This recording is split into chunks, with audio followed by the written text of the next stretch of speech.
Tinggalkan gosip. Orang yang suka bergosip atau gibah seperti memakan bangkai saudaranya yang sudah mati. Quran Surat Al-Hujarat ayat 12. Gosip meskipun sering dianggap sebagai aktivitas sosial yang biasa, sebenarnya membawa dampak negatif yang signifikan, baik bagi individu yang terlibat maupun masyarakat secara keseluruhan. Selain menimbulkan dampak negatif pada diri kita dan orang lain, gosip juga merupakan perbuatan yang dilarang oleh agama, apapun itu agamanya. Jika itu benar, artinya kita menyebarkan aib orang lain.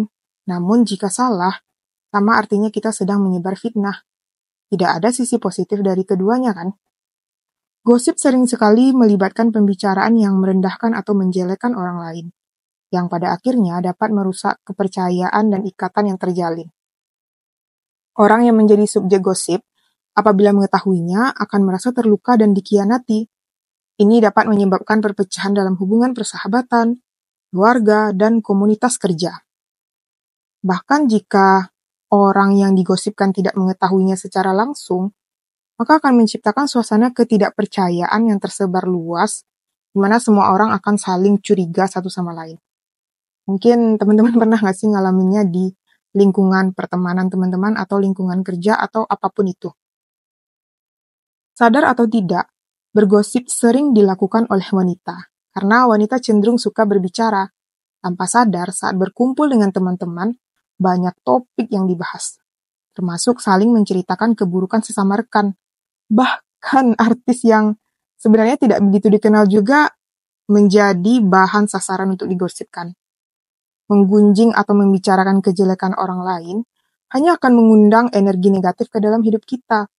Biasanya setelah menggosip, timbul perasaan bersalah dan menyadari bahwa itu adalah perbuatan sia-sia.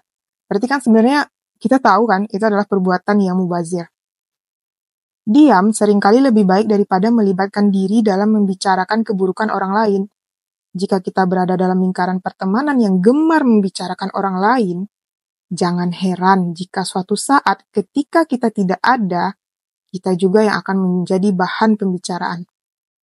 Meninggalkan gosip juga memberikan manfaat besar bagi kesehatan mental kita.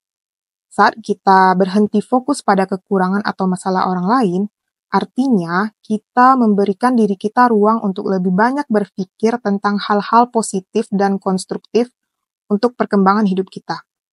Dengan menjauh dari gosip, kita bisa merasakan kedamaian pikiran yang lebih besar karena kita tidak terlibat dalam drama atau konflik yang tidak perlu. Ini juga membantu kita membangun hubungan yang lebih otentik dengan orang lain, di mana kita saling mendukung dan tidak saling menjatuhkan. Sebagai gantinya, kita dapat memilih untuk berbicara tentang topik yang lebih bermakna dan membangun. Daripada membicarakan kekurangan orang lain, kita bisa berbicara tentang ide, proyek kreatif, atau solusi untuk masalah yang dihadapi bersama. Dengan melakukan ini, kita membantu menciptakan percakapan yang lebih berharga dan berkontribusi pada perkembangan diri sendiri dan komunitas di sekitar kita. Pembicaraan yang positif juga mendorong semangat kerjasama, solidaritas, dan saling mendukung, yang mana akhirnya membuat lingkungan sosial kita menjadi tempat yang lebih menyenangkan dan produktif. Nggak ada saling curiga, nggak ada saling bisik-membisik di belakang. Jadi semuanya terasa lebih hangat dan saling kekeluargaan. Seperti biasa, quote hari ini. Gosip dapat memperpecah hubungan pertemanan. Jadi berhati-hatilah dengan lidahmu yang tidak bertulang.